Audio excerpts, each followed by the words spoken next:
Freedom TV real story ವಿಶೇಷ ಬುಲೆಟಿನ್ಗೆ ಸ್ವಾಗತ. ನಾನು ಸಾಹಿಲ್.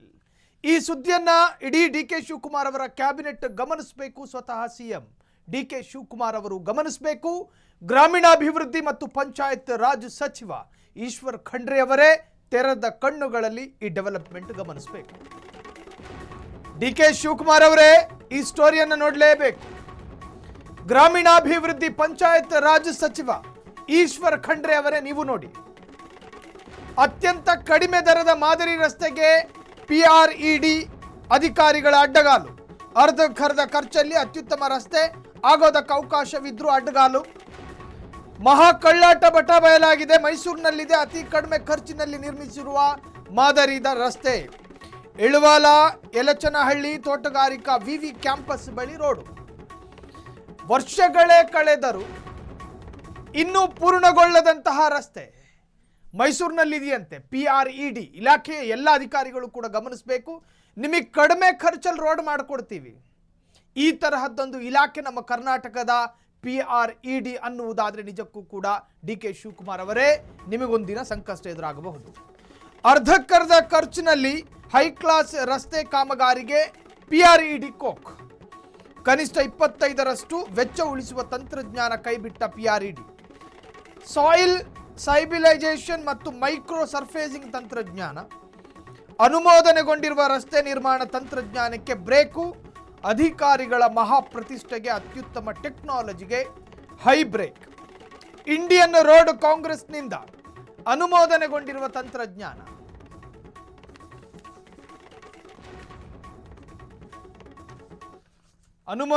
ಅನುಮೋದನೆಗೊಂಡಿರತಕ್ಕಂತಹ ತಂತ್ರಜ್ಞಾನ ನಿಜಕ್ಕೂ ಆಶ್ಚರ್ಯ ಅನಿಸುತ್ತೆ. ಅತಿ ದೊಡ್ಡ ಪರಮಾಶ್ಚರ್ಯನೂ ಅನಿಸುತ್ತೆ. ಹಾಗಾದರೆ ಮಾಡ್ಕೊಂಡಿರೋ ಎಡವಟ್ಟುಗಳೇನೇನು ನೋಡಿ. ಗ್ರಾಮೀಣ ಪ್ರದೇಶಗಳಲ್ಲಿ ರಸ್ತೆಗಳು, ಕಟ್ಟಡಗಳು ಮತ್ತು ಇತ್ಯಾದಿ ಮೂಲಭೂತ ಸೌಕರ್ಯಗಳ ನಿರ್ಮಾಣ ಹಾಗೂ ನಿರ್ವಹಣೆಯ ಜವಾಬ್ದಾರಿಯನ್ನು ಈ ಇಲಾಖೆ ಹೊತ್ಕೊಂಡಿರ್ತವೆ. ಯಾವ ಇಲಾಖೆ? PRED. ಇನ್ನು ಅರ್ಧಕ್ಕರ್ಧ ಖರ್ಚಿನಲ್ಲಿ ಹೈ ಕ್ಲಾಸ್ ರಸ್ತೆ ನಿರ್ಮಾಣ ಮಾಡಿಕೊಟ್ಟು ಕನಿಷ್ಠ 25ರಷ್ಟು ಅರ್ಧಕ್ಕರ್ಧ ಹಣವನ್ನು ಉಳಿಸುವ ಅತ್ಯಂತ ಕಡಿಮೆ ದರದ ರಸ್ತೆ ನಿರ್ಮಾಣ ತಂತ್ರಜ್ಞಾನಕ್ಕೆ ಅಧಿಕಾರಿಗಳು ತಡೆ ಒಡ್ಡುತ್ತಿದ್ದಾರೆ. ಹೆಚ್ಚು ಖರ್ಚು ಮಾಡಬೇಕು, ಹೆಚ್ಚು ಹಣ ತಿನ್ನಬೇಕು ಅನ್ನೋ ಉದ್ದೇಶನೂ ಗೊತ್ತಿಲ್ಲ. ಅತಿ ಕಡಿಮೆ ಖರ್ಚಿನಲ್ಲಿ ದುಡ್ಡು ಉಳಿಸಿಕೊಳ್ಳುವ ಯೋಜನೆಯನ್ನು ಕೈಬಿಟ್ಟು ಭಾರೀ ಹಣವನ್ನು ನಿಯೋಜನೆ ಮಾಡಬಹುದಾದಂತಹ ವಿಚಾರಕ್ಕೂ ಕೈ ಹಾಕಿದೆ. ಇದರ ಹಿಂದಿರೋ ಉದ್ದೇಶಗಳು ಅರ್ಥ ಆಗ್ತಾ ಇಲ್ಲ. ಅನುಮೋದಿತ ತಂತ್ರಜ್ಞಾನಕ್ಕೆ ತಿರಸ್ಕಾರ. ಇಂಡಿಯನ್ ರೋಡ್ ಕಾಂಗ್ರೆಸ್ IRSನಿಂದ ಅಧಿಕೃತವಾಗಿ ಅನುಮೋದನೆಗೊಂಡಿರುವ ಸಾಯಿಲ್ ಸೈಬಿಲೈಸೇಷನ್ ಮತ್ತು ಮೈಕ್ರೋ ಸರ್ಫೇಸಿಂಗ್ ತಂತ್ರಜ್ಞಾನವನ್ನು PRED ಕಡೆಗಣಿಸಿದೆ. ಇದರ ಹಿಂದಿರುವಂತಹ ಉದ್ದೇಶ ಏನು? ಸರ್ಕಾರಿ ಅಧಿಕಾರಿಗಳು ಯಾಕೆ ಇದನ್ನು ಅವಾಯ್ಡ್ ಮಾಡಿದ್ರು? ಇದು ಇದ್ದಿದ್ದರೆ ಎಷ್ಟು ಉಳಿತಾಯ ಆಗ್ತಾ ಇತ್ತು? ಪಂಚಾಯತ್ ರಾಜ್ ಇಲಾಖೆಯ ಆಗಿನ ಚೀಫ್ ಇಂಜಿನಿಯರ್ ಕನಸಿನ ಕೂಸದು. ಪ್ರತಿಷ್ಠೆಗೆ ಬಿದ್ದು ಗುಣಮಟ್ಟದ ಯೋಜನೆಯನ್ನು ಮೂಲೆ ಗುಂಪಾಗಿಸಿದ ಅಧಿಕಾರಿಗಳು. ಅಂದು ಚೀಫ್ ಇಂಜಿನಿಯರ್ ಆಗಿದ್ದ ವಿಜಯ್ ಕುಮಾರ್ ಚಡವಣ್ಣವರ್ 3 ವರ್ಷಗಳ ಹಿಂದೆಯೇ ಇದು ಅತ್ಯುತ್ತಮ ಕೆಲಸ ಎಂದು ವರದಿ ಮಾಡಿತ್ತು ಫ್ರೀಡಂ ಟಿವಿ. 3 ವರ್ಷಗಳ ಬಳಿಕ ರಿಯಾಲಿಟಿ ಚೆಕ್ ಮಾಡಿದಾಗಲೂ ರಸ್ತೆ ಗುಣಮಟ್ಟ ಯಥಾಸ್ಥಿತಿ. ಫ್ರೀಡಂ ಟಿವಿಯಲ್ಲಿ ರಿಯಾಲಿಟಿ ಚೆಕ್ನಲ್ಲಿ PRED ಅಧಿಕಾರಿಗಳ ನಿರ್ಲಕ್ಷ್ಯ ಬಟ ಬಯಲಾಗಿದೆ. ಪಂಚಾಯತ್ ರಾಜ್ ಇಲಾಖೆ ಆಗಿನ ಚೀಫ್ ಇಂಜಿನಿಯರ್ ಕನಸಿನ ಕೂಸು ಪ್ರತಿಷ್ಠೆಗೆ ಬಿದ್ದು ಗುಣಮಟ್ಟದ ಯೋಜನೆಯನ್ನ ಮೂಲೆ ಗುಂಪಾಗಿಸಿದಂತಹ ಅಧಿಕಾರಿಗಳು. ಸೊ ನಿಜಕ್ಕೂ ಕೂಡ ಪಂಚಾಯತ್ ರಾಜ್ ಇಲಾಖೆಯ ಆಗಿನ ಚೀಫ್ ಇಂಜಿನಿಯರ್ ಕನಸಿನ ಕೂಸು ಪ್ರತಿಷ್ಠೆಗೆ ಬಿದ್ದು ಗುಣಮಟ್ಟದ ಯೋಜನೆಯನ್ನ ಮೂಲೆ ಗುಂಪಾಗಿಸಿದ ಅಧಿಕಾರಿಗಳು. ಅವತ್ತು ಚೀಫ್ ಇಂಜಿನಿಯರ್ ಆಗಿದ್ದ ವಿಜಯ್ ಕುಮಾರ್ ಚವಡಣ್ಣವರ್ ಕನಸಿನ ಯೋಜನೆ ಇದು. 3 ವರ್ಷಗಳ ಹಿಂದೆಯೇ ಇದು ಅತ್ಯುತ್ತಮ ಕೆಲಸ ಎಂದು ವರದಿ ಮಾಡಿತ್ತು ನಿಮ್ಮ ಫ್ರೀಡಂ ಟಿವಿ. 3 ವರ್ಷಗಳ ಬಳಿಕ ರಿಯಾಲಿಟಿ ಚೆಕ್ ಮಾಡಿದಾಗಲೂ ರಸ್ತೆಯ ಗುಣಮಟ್ಟ ಯಥಾಸ್ಥಿತಿ ದೃಢ ಆಗಿತ್ತು. ಫ್ರೀಡಂ ಟಿವಿ ರಿಯಾಲಿಟಿ ಚೆಕ್ನಲ್ಲಿ PRED ಅಧಿಕಾರಿಗಳ ನಿರ್ಲಕ್ಷ್ಯದ ಪರಮಾವಧಿ ಬಟ ಬಯಲಾಗಿದೆ ನಿಮ್ಮ ಫ್ರೀಡಂ ಟಿವಿಯಲ್ಲಿ.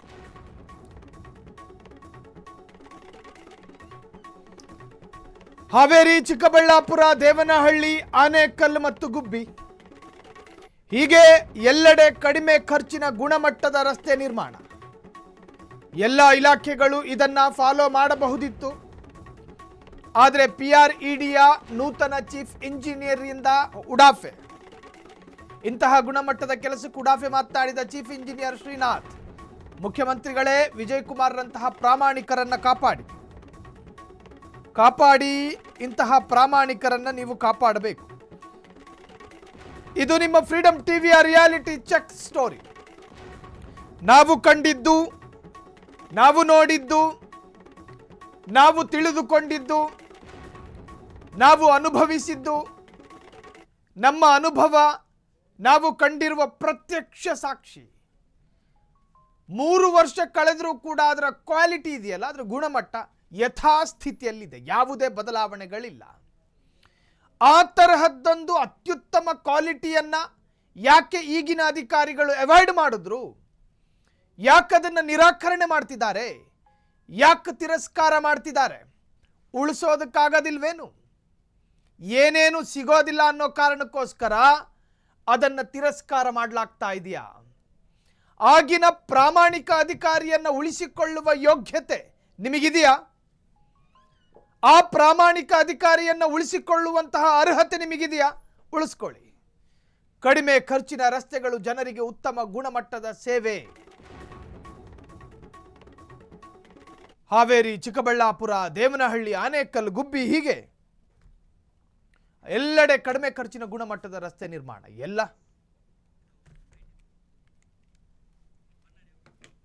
ಈ ರಸ್ತೆಯ ನಿರ್ಮಾಣದಲ್ಲಿ ಸಾಂಪ್ರದಾಯಿಕ ಅನ್ನೋ ಒಂದು ವರ್ಡು ಉಪಯೋಗಿಸಿದ್ದೀವಿ. ಅದು ಏನಪ್ಪ ಅಂದರೆ ವಾಹನ ದಟ್ಟಣೆ ಅಂದರೆ ಟ್ರಾಫಿಕ್ ಇಂಟೆನ್ಸಿಟಿ ಅದ್ರ ಪ್ರಕಾರ ನಾವು ಇದನ್ನು ಡಿಸೈನ್ ಮಾಡಿ ನಾವು ಒಂದು ಜಲ್ಲಿ ಎರಡು ಲೇಯರ್ ಜಲ್ಲಿ ಮತ್ತು 15 ಸೆಂಟಿಮೀಟ್ರ್ ಎಂಬ್ಯಾಂಕ್ಮೆಂಟ್ ಎಲ್ಲನೂ ನಾವು ಪ್ರಾವಿಷನ್ ಮಾಡಿದ್ದು. ಅದ್ರ ಪ್ರಕಾರನೇ ಈ ಒಂದು ಮೈಕ್ರೋ ಸರ್ಫೇಸಿಂಗ್ನು ಕೂಡ ಸೇಮ್ ಅದೇ ಒಂದು ತಂತ್ರಜ್ಞಾನದಿಂದ ಅದೇ ಒಂದು ಇಂಟೆನ್ಸಿಟಿಗೆ ಫಿಟ್ ಆಗುವಂಗೆ ಮಾಡಿ ಅದನ್ನು ನಾವು ಮೇಲಧಿಕಾರಿಗಳ ಗಮನಕ್ಕೆ ತಂದು ಅದನ್ನ ಅಕ್ಸೆಪ್ಟ್ ಮಾಡಿಸಿ ಆ ಕೆಲಸನ ನಿರ್ವಹಣೆ ಮಾಡಿದ್ದೀವಿ. ಜನಪ್ರತಿನಿಧಿಗಳಿಗೆ ಇದನ್ನು ನೋಡಿ ಅವರು ಕೂಡ ಒಪ್ಕೊಂಡಿದ್ದಾರೆ. ಅವರು ಸಹಕಾರ ಮಾಡಿದ್ರು. ಯಾಕೆ ಅಂತಂದರೆ ಹಳ್ಳಿಗಳಲ್ಲಿ ಡೈರೆಕ್ಟಾಗಿ ಮಾಡಿದ್ರೆ ಅವ್ರು ಅಪೋಸ್ ಮಾಡ್ಬೋದು, ಗೊತ್ತಿಲ್ಲ ಅನ್ನೋ ವಿಚಾರಕ್ಕೆ ಈ ಒಂದು ಅಪ್ರೋಚ್ ರೋಡನ್ನ ನೀವು ಫಸ್ಟ್ ಮಾಡಿ ತೋರಿಸಿ ಅದು ನಮಗೆ ಒಪ್ಪಿಗೆ ಆದರೆ ಬೇರೆ ಕಡೆನೂ ಮಾಡೋಣ ಅನ್ನುವಂಥ ಒಂದು ಅಭಿಪ್ರಾಯನ ಅವ್ರು ಹೇಳಿದ್ರು. ಅದಕ್ಕಾಗಿ ನಾವು ಈ ರಸ್ತೆಯನ್ನು ಆಯ್ಕೆ ಮಾಡ್ಕೊಂಡ್ವಿ.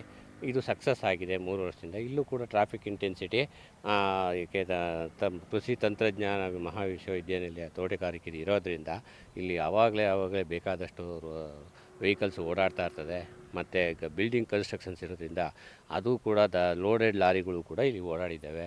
ಹಾಗಿದ್ದರೂ 3 ವರ್ಷದಿಂದ. ಇನ್ನು ಇದೇ ವಿಚಾರಕ್ಕೆ ಸಂಬಂಧಪಟ್ಟ ಹಾಗೆ ನಮ್ಮ ಮೈಸೂರು ಭಾಗದ ಬ್ಯೂರೋ ಚೀಫ್ ರಾಘವೇಂದ್ರ ನಡೆಸಿರತಕ್ಕಂತಹ ವಾಕ್ಥ್ರೂ ಇದೆ, ನೋಡ್ಕೊಂಡು ಬರೋಣ.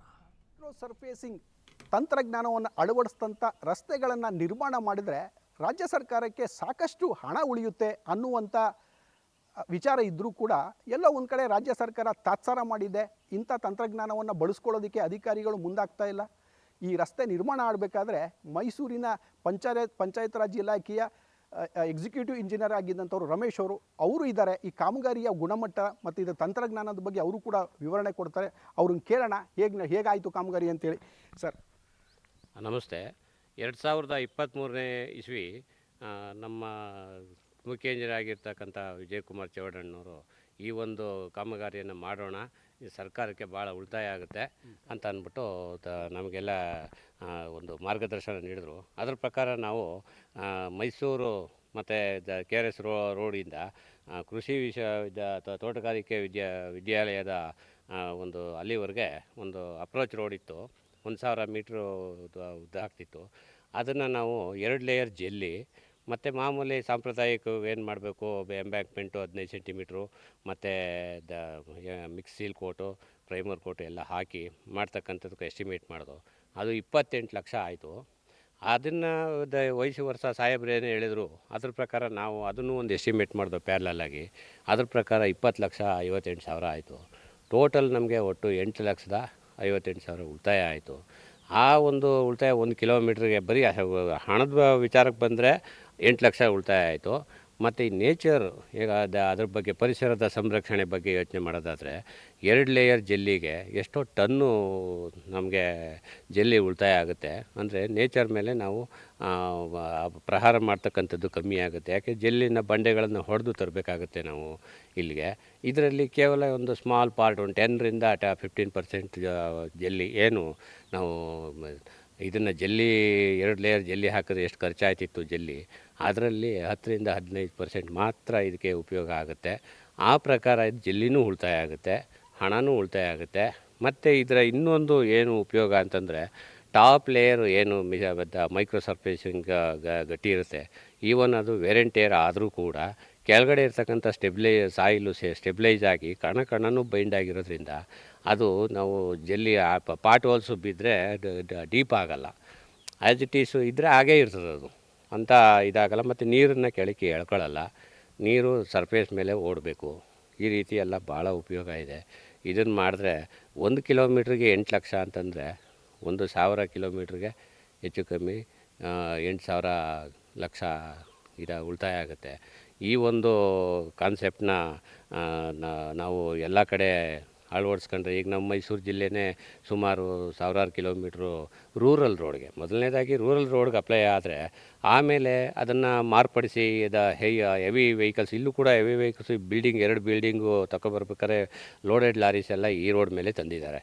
ಅಂದರೆ ಜೆಲ್ಲಿ, ಮರಳು ಮತ್ತು ಸಾಯಿಲ್ ಇದು ಕಾಂಕ್ರೀಟ್ ಬ್ಲಾಕ್ಸು ಎಲ್ಲನೂ ಇದ್ರ ಮೇಲೆ ತಂದಿರ್ತಾರೆ. ಒಂದು ಲಾರಿ ಏನಿಲ್ಲ ಅಂದರೂ 20ರಿಂದ 25 ಟನ್ನು ತೂಕ ಇದ್ದೇ ಇರ್ತದೆ. ಟ್ಯಾಂಡಮ್ ವೀಲ್ಸು 2 ರೋಲು ಇದ್ದರೂ ಕೂಡ ಮಾಮೂಲಿ ರೋಡ್ ಮೇಲೆ ಓಡ್ದಂಗೆ ಹೋಗಿದೆ. ಯಾವುದೇ ಎಲ್ಲೇ ಹಳ್ಳ ಕೊಳ್ಳ ಬಿದ್ದಿಲ್ಲ, ರೋಡು ಓವರ್ನೋಟ್ ಆಗಿಲ್ಲ. 2023 ಈಗ 2026 ನಡೀತಾ ಇದೆ.